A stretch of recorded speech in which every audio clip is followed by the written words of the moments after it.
terras por amor do meu nome, receberá 100 vezes tanto e herdará a vida eterna. Amém, queridos? Amém. Podem se assentar. Aleluia. Queridos, o texto que nós acabamos de ler é um texto que nos fala sobre um moço que se aproximou de Jesus com uma pergunta que certamente muito pastor, muito líder hoje gostaria de ouvir. Ele queria saber o que era preciso fazer para herdar a vida eterna. Eu digo que todo líder, todo pastor gostaria de ouvir de alguém essa pergunta, porque são o grupo de pessoas que sentem na pele as dificuldades de ganhar alguém para Jesus.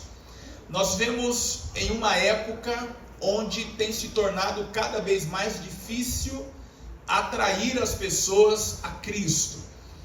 Veja os irmãos que há 15 anos, 20 anos atrás, embora já fosse difícil para pregar o Evangelho, as distrações não eram tantas como nos dias de hoje.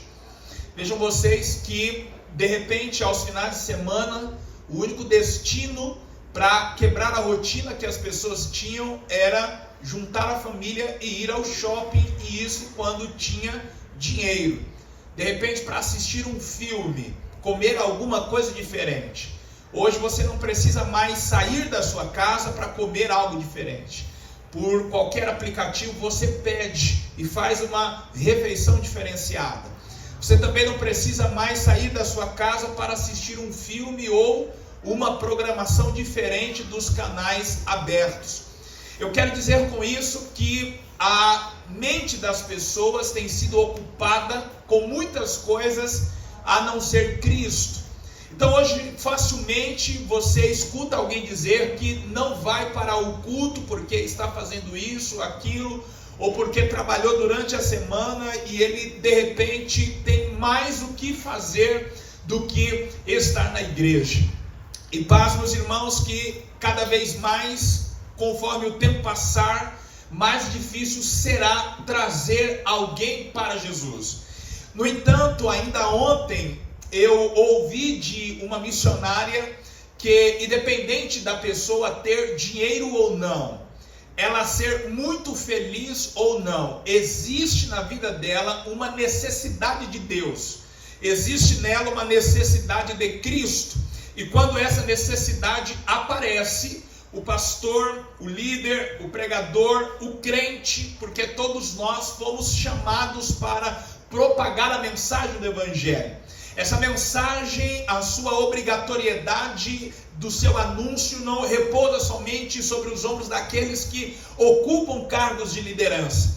Mas se você aceitou a Jesus, sobre você há uma responsabilidade, falar de Jesus. Então, quando nós identificamos que em alguém surgiu, se evidenciou a necessidade de Cristo, nós precisamos então anunciar a Jesus. Então é por isso que eu digo que se fosse hoje este rapaz se aproximando de um líder, de um pastor e dizendo o que eu faço, o que é necessário fazer para herdar a vida eterna, certamente nós o abraçaríamos, o traríamos para dentro da igreja e nós já iríamos discipular, nós já iríamos batizar, nós já faríamos de tudo para essa pessoa estar dentro da igreja. Mas vejam vocês que Jesus nunca quis que a igreja simplesmente enchesse. Independente da quantidade de pessoas, o que Deus sempre procurou foram pessoas que o amassem, pessoas que o servissem de todo o seu coração. Se simplesmente importasse estar dentro da igreja, ele jamais teria proferido discursos como ele fez durante o seu ministério. Quem quiser vir após mim, negue-se a si mesmo, tome cada dia a sua cruz e siga-me. Vejam vocês que o evangelho, ele, ao ser anunciado, exige uma postura daqueles que aceitam o evangelho. Não é somente vir a Cristo, mas é aceitá-lo como seu único e suficiente Salvador e também Senhor. Não basta tê-lo no coração, é necessário tê-lo na mente, na condução das suas atitudes no dia a dia. É justamente por causa das exigências do evangelho que muitas pessoas acabam abandonando o evangelho e como fazendo parte de um grande movimento que hoje no Brasil cresce cada vez mais, dos desigrejados, daqueles que querem estar dentro da sua casa porque não suportam as exigências do evangelho. Vejam então vocês que esse moço se aproxima de Jesus, revela a sua necessidade e lhe pergunta: o que devo fazer para herdar a vida eterna? A primeira coisa que Jesus lhe diz é: cumpra os mandamentos e você entrará na vida, ou você herdará a vida.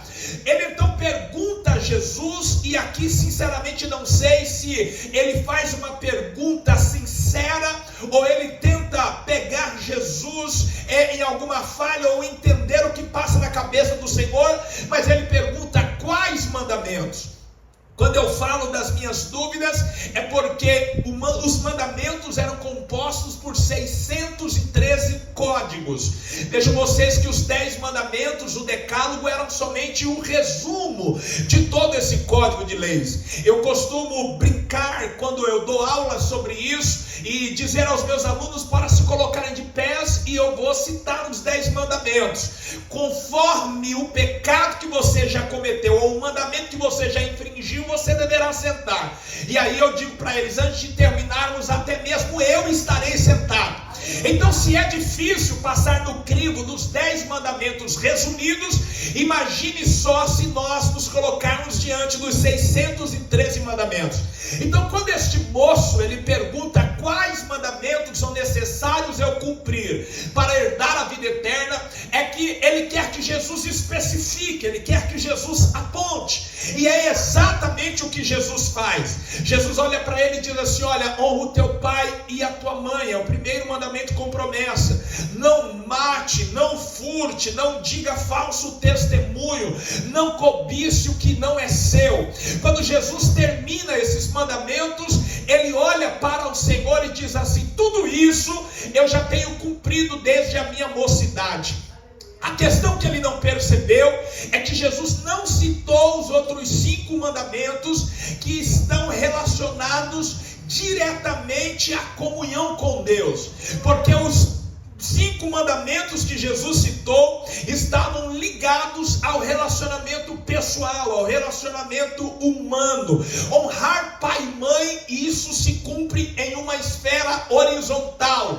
Não roubar, não matar, se cumpre isso em bons relacionamentos na horizontal. Agora, amar a Deus acima de todas as coisas, isso só se cumpre em uma esfera vertical. Jesus não citou esses mandamentos porque era exatamente o que faltava para aquele rapaz. Ele nutria bons relacionamentos desde a sua juventude, mas ele não tinha um bom relacionamento com Deus. Eu tenho certeza que Jesus não citou essa parte dos mandamentos propositalmente. Ele então percebe isso, ele diz: Senhor, isto tudo eu tenho cumprido desde a minha mocidade. Essa pergunta que ele faz a Jesus sobre o que me falta ainda, revela na sua mente um incômodo, porque é como se ele dissesse em outras palavras para Jesus: eu já tenho cumprido isso, mas a questão é que eu não me sinto salvo.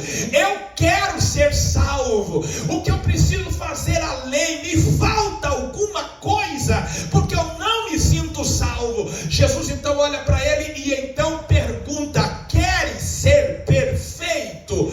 Vai, pega tudo que você tem, vende, dá aos pobres e te darei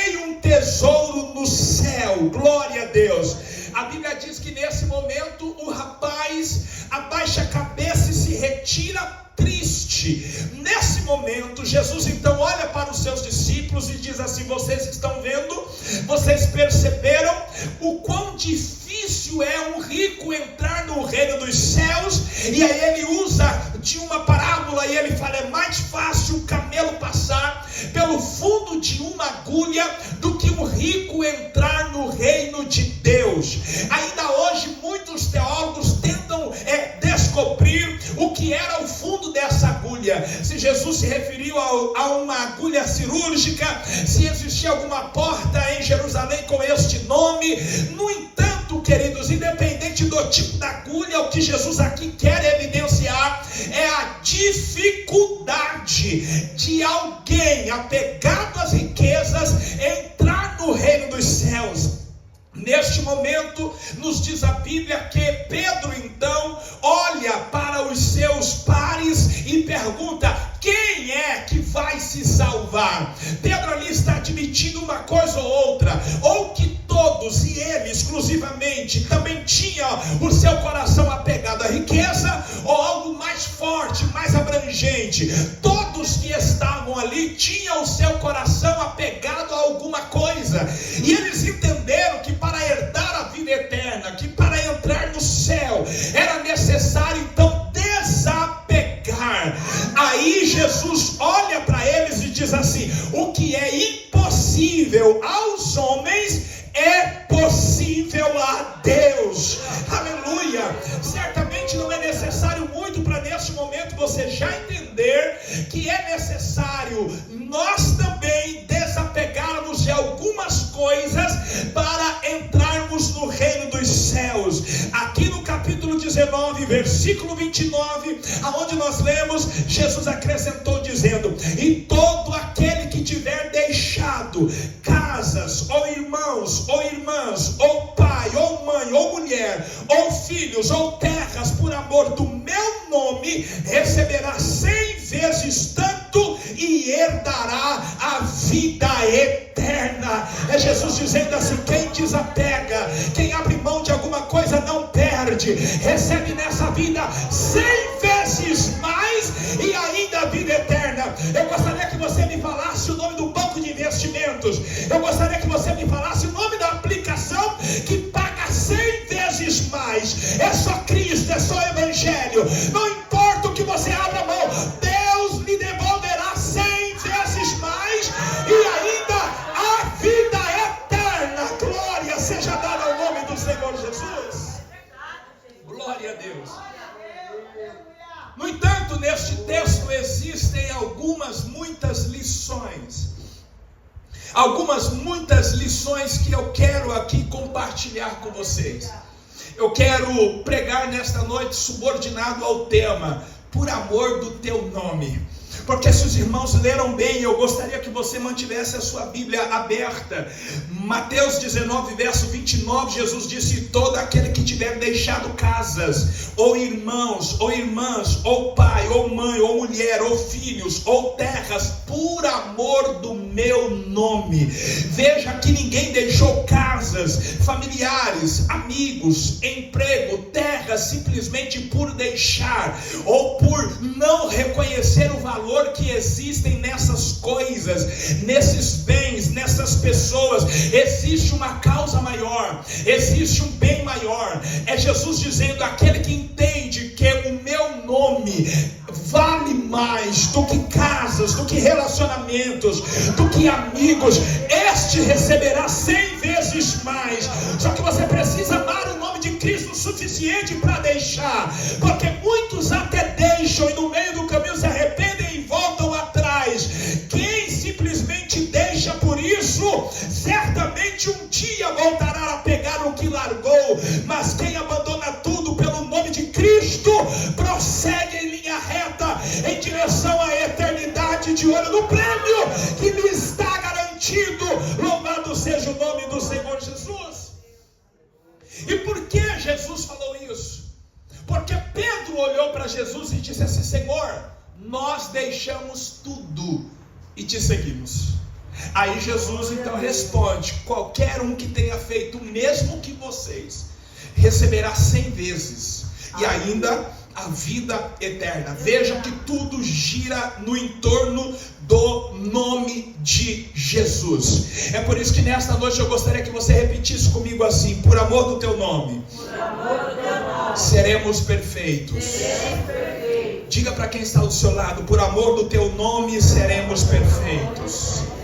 Veja que no momento em que ele levou a questão para Jesus, o jovem levou a questão para Jesus e disse: o que farei para herdar a vida eterna? Jesus então olhou para ele, listou os mandamentos, porque vejam vocês que a comunhão com o próximo, ela é importante. Jesus não invalidou a comunhão com os familiares, Jesus não invalidou a comunhão com os nossos pares, porque se nós mantivermos uma boa relação, nós não teremos o coração dominado pela cobiça para roubar, nós não teremos o nosso coração dominado pelo sentimento de ira, de inveja ou ódio para matar alguém. Se nós mantivermos bons relacionamentos, nós não teremos o nosso coração possuído pela cobiça a ponto de adulterar. Então, quando Jesus cita esses mandamentos, ele não está invalidando estes em detrimento daqueles que ele deixou de relacionar, que estão ligados à comunhão com Deus. Ele está exaltando a comunhão. E se vocês perceberem, na carta aos Hebreus, no capítulo 12, no versículo 14, a Bíblia nos diz: segui a paz com todos e a santificação. Ter paz com todos é importante para entrar no céu e também ser santo. Não adianta ser santo e não ter comunhão com as pessoas que estão ao seu redor. É necessário você ter comunhão, paz com todos, ou você procurar a paz. É bem verdade que será difícil ter paz, ou impossível ter paz com todos, porque não são todos que querem ter paz com a gente, mas no que depender de nós, teremos paz e também seremos santos, e a face de Deus nós iremos contemplar. Glória seja dada ao nome do Senhor Jesus.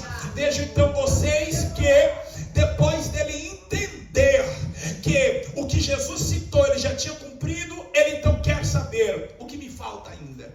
E a pergunta de Jesus é: queres ser perfeito? Eu quero aqui nesta noite, com a ajuda da Bíblia, definir aos irmãos o que é perfeição. Porque existe um conceito errado do que é ser perfeito mesmo dentro da igreja. Vejam vocês que quando alguém tropeça, quando alguém peca, quando alguém comete algum tipo de erro, as pessoas logo olham e dizem assim: meu Deus do céu, mas era o líder de tal departamento, meu Jesus era o pastor, meu Deus, mas era a irmã da revelação. Queridos, vejam vocês que enquanto nós estivermos nessa natureza pecaminosa, estaremos sujeitos ao pecado. Não quer dizer que teremos que pecar, mas quer dizer que pode ser que venhamos pecar. Mas o grande problema hoje é que para alguns a credencial de pastor, a credencial de evangelista, o cargo A e o cargo B parece valer mais do que o sangue de Jesus. Porque se eu não posso pecar por ser um pastor, por ser um pregador, você também não pode, pelo simples fato de já ter tomado um banho com o sangue de Jesus e ele te purificado dos seus pecados. Eu quero dizer a você que mais do que qualquer cargo para segurar alguém na santidade é o nome de Jesus, que não nos deixa pecar. É no poder do nome de Jesus que nós estaremos de pé. Não é o cargo, não é a credencial, mas é o nome de Jesus que nos manterá de pé. Louvado seja o nome do Senhor. Mas as pessoas olham para alguns e dizem: não, peraí, foi fulano que pecou? Vamos analisar, ele senta onde? Ele senta no púlpito ou ele senta na da igreja? Não, porque assim, se ele senta na da igreja, não, isso aí é normal, tá tranquilo. Agora, senta no púlpito, meu Deus do céu, que escândalo. Não. Me permita definir a você o conceito de perfeição. Porque Jesus olhou para o moço e perguntou para ele: quer ser perfeito? Será que com isso Jesus estava dizendo para ele assim: você quer parar de pecar e nunca mais pecar? Será que Jesus quis dizer isso? Veja o que é que a Bíblia nos diz na carta de Paulo a Filipenses, capítulo 3, versículos 13 a 15. Irmãos, quanto a mim, não julgo que o haja alcançado, mas uma coisa faço, e é que, esquecendo-me das coisas que atrás ficam, e avançando para as que estão diante de mim, prossigo para o alvo, pelo prêmio da soberana vocação de Deus em Cristo Jesus. Pelo que todos quantos já somos perfeitos, sintamos isto mesmo. O que Paulo aqui está nos fazendo entender é que a perfeição é um caminho que se percorre no momento em que deixamos o passado e prosseguimos em direção a Cristo. Paulo aqui está nos fazendo entender que a perfeição é um trajeto, ou seja, eu posso até ter pecado hoje, mas quando eu abandono, deixo, lanço no passado e sigo em direção a Cristo, não querendo mais voltar para o meu erro, não querendo tropeçar mais, eu estou assumindo uma postura de perfeição. Ser perfeito em Cristo não é estar ausente de pecados, mas é não querer pecar e ainda se pecar, abandoná-los e caminhar em direção àquele que pode perdoar. Louvado seja o nome do Senhor Jesus. Quando Jesus pergunta para ele: quer ser perfeito? É Jesus dizendo assim: você quer abandonar o que te prende e seguir em direção à salvação? Então eu falo o que você precisa fazer. E aí Jesus então descreve para ele e diz: pega tudo que você tem, vende e dá aos pobres. Porque o que impedia este homem de alcançar a perfeição, e a perfeição nesse contexto aqui é estar próximo de Deus. Veja, queridos, Davi foi um homem segundo o coração de Deus, não porque tocava bem. Davi foi um homem segundo o coração de Deus, não porque era um excelente guerreiro. Davi foi um homem segundo o coração de Deus, não porque foi desprezado pelo seu pai. Davi foi um homem segundo o coração de Deus, não porque Saul tentou matá-lo, mas Davi foi um homem segundo o coração de Deus, porque dava nome a todos os seus pecados. Veja no Salmo 51, Davi ele usa 3 palavras que parecem ser sinônimos. Ele fala sobre o seu pecado, ele fala sobre a sua iniquidade, ele fala sobre a sua transgressão. Pecado é errar o alvo, só que transgredir não é simplesmente errar, mas é conhecer e ainda assim errar. Iniquidade vai além de errar o alvo. Iniquidade é insistir em errar, é declarar para Deus que você não quer abandonar o pecado. Davi, na sua oração, ele disse: Senhor, eu errei o alvo, eu sabia que não podia e ainda assim errei, insisti no pecado. Mas ele começa o Salmo 51 no versículo 1, proferindo uma palavra poderosa. E qual foi? Tem misericórdia de mim, ó Deus. Aleluia. Sabe o que é isso? Deus tem misericórdia de quem dá nome aos seus pecados. Eu costumo dizer que existem pessoas que pecam no varejo e na hora de pedir perdão é no atacado. Ele peca a cada minuto, a cada segundo, todos os dias. Na hora de pedir perdão ele diz assim: Senhor, me perdoa por todos os meus pecados. Dá nome para ele, fala onde foi, diz como aconteceu. Na oração vale tudo, rasga o coração, se derrama, a misericórdia de Deus cairá sobre a sua vida. Aleluia. Glória seja dada ao nome do Senhor. Aleluia, Jesus. Então, o que nos fará ser perfeito? O amor ao nome de Jesus. Deu para entender? O que nós deixaremos para trás e seguiremos em direção à salvação? Aleluia. O nome de Jesus. Ele é a razão. Glória a Deus. Quando alguém chegar para você e perguntar assim: você bebe? Fala: não, não bebo. Mas você não bebe porque faz mal para a saúde? Não, eu não bebo porque eu amo o nome de Jesus. Aleluia. Você não fuma? Faz mal à saúde? Não, a causa é maior. E qual é? O amor ao nome de Jesus. Aleluia, glória a Deus. Você zela e cuida da sua família porque o teu caráter é mais refinado do que o caráter de qualquer outra pessoa? Não, não, a causa é maior, está além do que eu desejo, do que eu quero. É o amor ao nome de Jesus. Glória a Deus, aleluia. Então vejam vocês que a perfeição é um caminho que se percorre no momento que deixamos o passado e prosseguimos em direção a Cristo. No entanto, queridos, a Bíblia nos mostra um padrão de perfeição. Aleluia. Porque vejam vocês, e esses dias minha esposa comentou sobre alguém que comentou com ela da postura da esposa de um líder. E aí a pessoa falou assim para minha esposa: tá vendo lá, ó, eu vou fazer a mesma coisa porque ela faz. Queridos, vejam vocês que se nós nos espelharmos em homens buscando a perfeição, não seremos perfeitos. Até porque as pessoas buscam a perfeição em outros somente quando esses erram. Enquanto eles são perfeitos, eu não vejo ninguém querendo copiar. Pode observar, o homem está de pé em oração, ninguém ora igual o homem que está de pé em oração. O dia que cai, aparece alguém para falar assim: mas que exemplo é esse? Caiu, outros vão cair também. Caia quem quiser cair, irmão, eu vou ficar de pé. Enquanto a fulana está indo todos os dias para o culto, ninguém pega o exemplo da fulana e vem todos os dias para a igreja. A fulana tropeçou, vai ter gente para falar: tá vendo lá? E tá na frente do trabalho, e tá liderando, caiu, e cadê o exemplo? Na queda as pessoas querem justificar para poder justificar os seus erros, mas nós não estamos aqui para nos espelhar em ninguém. O nosso espelho é Cristo. Aleluia. Não quero dizer com isso que não temos que aprender com as pessoas. Não tem nada a ver com isso. A questão é a seguinte: quando alguém cair, não se surpreenda, é humano.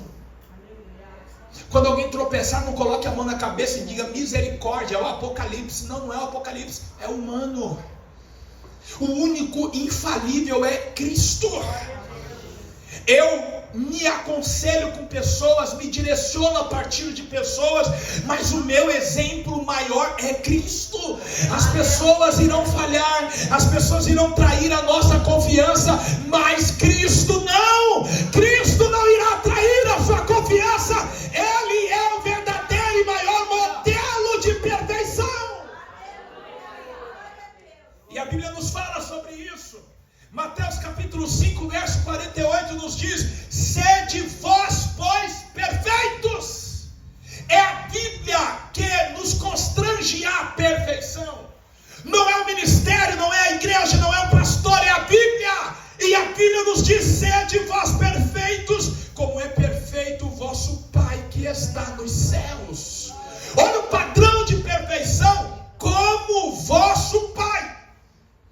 Então não é ser perfeito como os amigos, não é ser perfeito como o cônjuge, não é ser perfeito como A ou B, é ser perfeito como o Pai. E você já observou como é o Pai? Ou seja, então o modelo de perfeição que eu tenho que acordar hoje, querendo ser, é o modelo do Pai. Ou seja, cada dia eu tenho que me parecer mais com Ele. As pessoas precisam olhar para mim e dizer assim: Lucas, você está mais parecido com Jesus. Veja vocês que nós, enquanto evangélicos, não temos a imagem de Cristo. Hollywood mentiu para nós.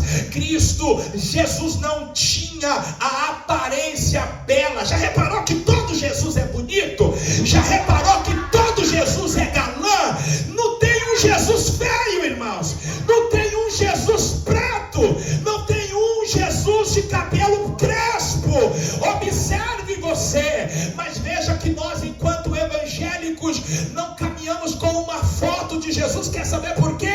Porque eu olho para o pastor Recife, e eu olho e percebo que Jesus é como? Pele clara, Jesus é como? De barba, Jesus é como? Cabelo cacheado. Pastor Felipe olha para mim, como é que ele vê Jesus negro? Como é que ele vê Jesus cabelo crespo? Sabe o que eu estou querendo dizer com isso? As pessoas precisam olhar para você e contemplar Jesus. Elas precisam ver Jesus em você. Elas precisam ver Jesus a olhar para você. Já imaginou? Alguém pergunta assim, como é que Cristo é? E descrever você. Aleluia, Jesus. Aleluia. Depois procure na internet. A pronúncia deve ser mais ou menos essa. David Livingstone. Deve ser essa a pronúncia.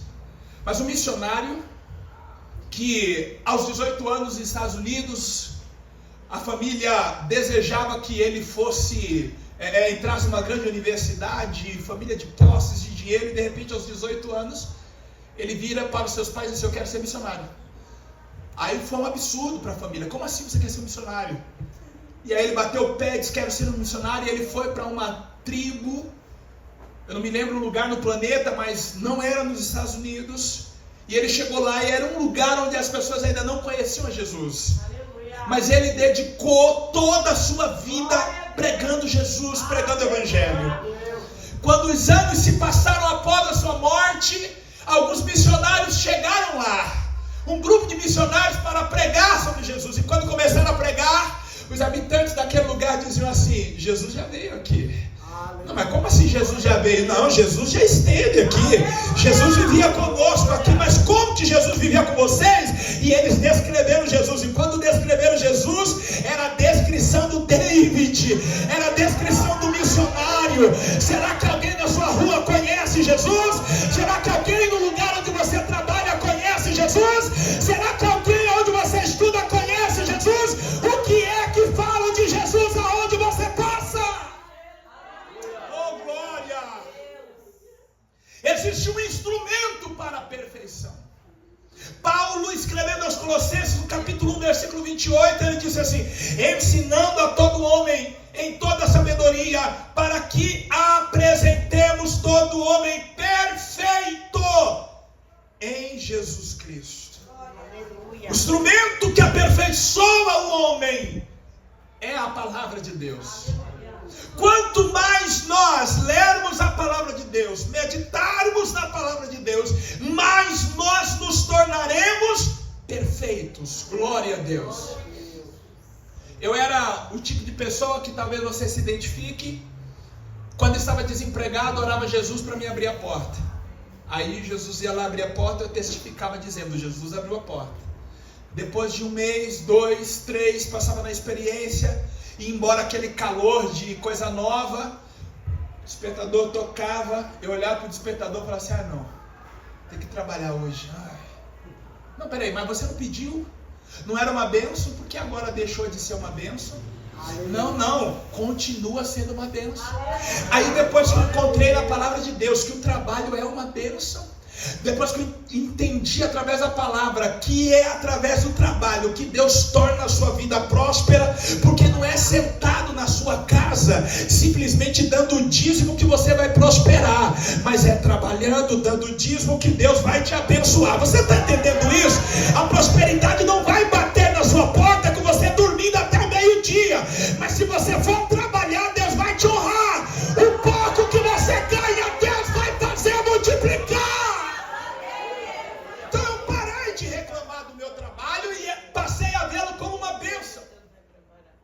Depois que eu entendi que Deus instituiu o trabalho para através dele ser glorificado, porque veja, Gênesis 2:15 diz que Adão foi feito lavrador e guarda do jardim. Então isso quer dizer que no momento em que Adão lavrava o jardim, ele estava cumprindo um propósito, e quando ele cumpria esse propósito, Deus era glorificado. Aí talvez você diga assim, não, tudo bem, se eu fosse uma médica, Seria fácil entender o meu propósito, porque eu estaria cuidando de vidas. Olha só, se eu fosse um advogado, seria fácil entender o meu propósito, porque eu estaria protegendo vidas, cuidando de interesses. Só que eu sou diarista, só que eu sou pedreiro. Como é que eu vou entender o meu propósito através desse trabalho e glorificar a Deus? Calvino entendia assim: se um sapateiro vendeu sapato a preço justo, ele já está glorificando o Senhor. Se ele não rouba, se ele não mente, Deus já está sendo glorificado. Deu para você entender? Não interessa o que você faça, a palavra de Deus aperfeiçoa o que você faz e quem você é. Aleluia! Aleluia! Eu posso parecer radical no meu posicionamento, mas eu estou te falando isso porque eu entendi a partir da palavra de Deus. Se eu ganho por hora, quer dizer que cada hora que eu mato no trabalho, depois do meu almoço, escondido no meio das caixas, dormindo, eu estou fazendo o quê? Estou roubando. Deu para entender? Estou roubando. Eu ganho para trabalhar, e na hora que eu devo trabalhar, eu estou matando hora. Então eu parei de fazer essas coisas porque eu entendi a partir da palavra de Deus. Ela me aperfeiçoou, deu para entender? Então eu procuro me aproximar mais da palavra de Deus, porque existem diversos pontos na minha vida que precisam melhorar. Existem pessoas que amam conselheiros, e aí perguntam aos seus conselheiros: amiga, fala do que eu preciso melhorar. Amigo, fala do que eu preciso melhorar. Queridos, o maior espelho é a palavra de Deus. Quando você abre a Bíblia diz se o teu cabelo está legal, se a tua roupa está boa, se o teu comportamento está aprovado ou não. A palavra de Deus é a maior e melhor bússola que o crente pode ter. Mas o duro é que as pessoas não querem.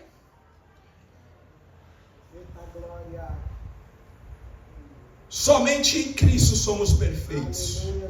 Colossenses 2:10 nos diz: e estáis perfeitos nele, que é a cabeça de todo principado e potestade. Sabe o que isso quer dizer? Se não fosse Cristo, você não seria perfeito. É só nele que nós temos perfeição. Isso quer dizer que se você fosse Cristo, você acha que você teria a vida certinha como hoje você tem? Não, irmãos. Perfeição só em Cristo. O segundo ponto que eu quero falar é: por amor do teu nome abriremos mão de tudo. Porque esse rapaz aqui não quis abrir mão da riqueza. Porque a grande questão não é que Jesus está fazendo apologia à pobreza. A grande questão aqui é que ele precisava se afastar do que atrapalhava ele. Entendem? No caso dele era a riqueza. E no caso de outros? Se nós fizermos uma análise agora, todos nós temos alguma coisa para nos afastar. Porque este algo nos afasta de Deus. Só que o moço não quis se afastar. Eu encontrei algumas pessoas na Bíblia que igualmente a ele também não quiseram se afastar. Mas veja, o que eu acabei de falar: por amor do teu nome abriremos mão de tudo. Então isso quer dizer que pessoas desprezaram o nome e não quiseram abrir mão do que tinham para se relacionar mais com Deus. Igualmente ao jovem rico, Adão não abriu mão do seu casamento, antes aceitou a proposta de Eva, trazendo sobre a humanidade a culpa do pecado. Imagina se Adão olhasse para Eva e dissesse assim: eu amo mais a Deus. Ele não teria comido o fruto. Só que naquele momento ele mostrou que ele amava mais a sua mulher do que a Deus. Igualmente ao jovem rico que não abriu mão, um jovem na Bíblia chamado Onã, filho de Judá, não abriu mão de ser egoísta. Diz a Bíblia que ele jogava o seu sêmen na terra, mas não queria ter filho com a viúva do irmão dele. Por quê? Porque o filho não seria dele, seria do irmão que morreu. Se não entendeu nada, vai ler Gênesis capítulo 38. Igualmente ao jovem rico, Esaú não abriu mão do desejo pelo prato de lentilhas e desprezou a sua primogenitura. Igualmente ao jovem rico, Sansão não abriu mão de estar com Dalila, antes deitou no seu colo e quebrou aliança com Deus. Mas nós aqui hoje abriremos mão de tudo por amor ao nome de Jesus.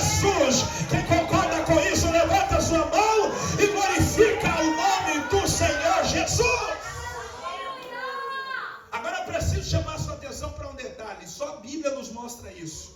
Marcos capítulo 10, abre aí por favor. E eu estou caminhando para o fim. Marcos capítulo 10, versículo 17. O evangelista nos traz um detalhe que Mateus e nem Lucas nos traz ao relatar a mesma história do jovem rico. Tanto Mateus quanto Lucas nos diz que o jovem ou o homem veio a Jesus, se dirigiu a Jesus. Olha o que Marcos diz: e pondo-se a caminho, correu para ele um homem, o qual se ajoelhou. Isso daqui é tremendo, irmãos. O que quer dizer assim, pastor? Que ele veio, não falou nada, se prostrou, de joelhos ele disse: o que eu faço para herdar a vida eterna? Aí Jesus olha para ele e fala assim: ó, cumpre os mandamentos. Aí ele pergunta: quais? Aí Jesus cita: honra pai e mãe, não mata, não rouba, não diga falso testemunho, não cobice, não adultere. Aí ele olha e diz assim: mas é só isso? Eu tenho cumprido por toda a minha vida. E como é que ele está? De joelhos. Porque Marcos diz ele ajoelhou. Marcos não mostra ele levantando. E Marcos ele é detalhista. Você vai ler no evangelho de Marcos, se ele coloca Jesus entrando no ambiente, ele não esquece de dizer que Jesus saiu. Se ele diz que Jesus foi, ele não esquece de falar que Jesus voltou. Marcos não ia cometer essa falha ao dizer que o rapaz ajoelhou e não ia mostrar ele levantando. Quando é que o rapaz levanta? Versículo 22. Mas ele contrariado por quê? Porque Jesus falou para ele: vai lá, vende tudo que você tem, reparte aos pobres, te darei um tesouro no céu, e depois você vem e me segue. Mas ele, contrariado com essa palavra, retirou-se triste. Sabe o que é que a Bíblia está nos mostrando aqui? Uma geração que só fica de joelho na presença de Deus enquanto Deus não exige nada. Quando Deus exige, ele rompe com Jesus e vai embora. Mas eu vim aqui nesta noite para te falar: o evangelho ainda exige para aquele que quer morar no céu.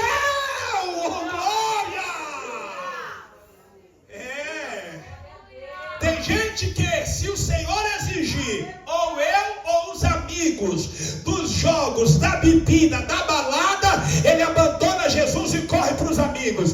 Tem gente que, se Jesus exigir, ou eu ou o namorado ou a namorada, abandona Jesus e corre para o namorado. Tem gente que diz assim: ou eu ou a faculdade, abandona Jesus e fica com a faculdade. Tem gente que, se Jesus disser ou eu ou o cônjuge, abandona Jesus e fica com o cônjuge. Eu quero te falar: quem não aborrecer amigos, familiares, casas ou dinheiro por amor do nome do Senhor, não vai receber a vida eterna. Mas nós, se preciso for, abandonaremos tudo por causa do nome de Jesus. Oh, glória! Eu tive uma pastora que dizia assim: Deus não tem neto. Deus não tem neto. Sabe o que isso quer dizer? Quer dizer assim: no meu caso da minha esposa, o dia que o Senhor quiser abençoar ou tocar no nosso filho, independente da idade que ele tenha, Deus não vai chegar e falar assim: Lucas, concorda que eu faça isso ou aquilo com teu filho? Não, Deus simplesmente vai fazer. Por quê? É filho dele também, não é neto dele. Você está entendendo isso? Hã?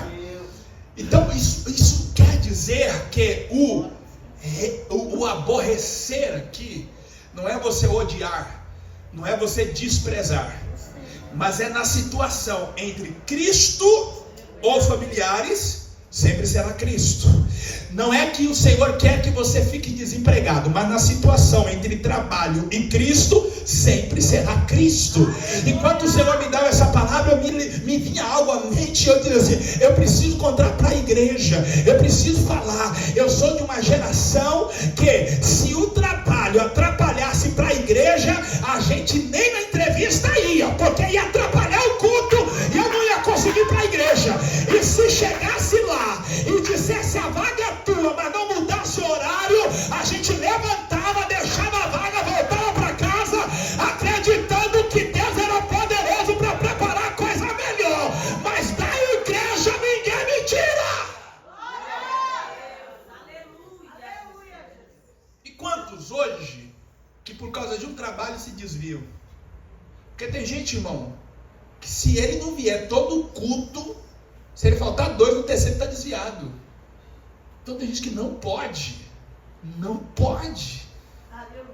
Mas hoje as pessoas têm medo de fazerem propósito com Deus. Deus nunca me desamparou. Nunca deixei de pagar minhas contas quando eu preferi primeiro Ele. É por isso então que nós entendemos o que Abraão fez. Abraão abriu mão de Isaac.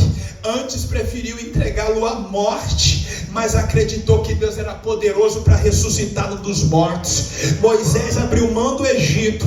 Antes preferiu sofrer com o povo de Deus no deserto, porque tinha por maiores riquezas o vitupério de Cristo.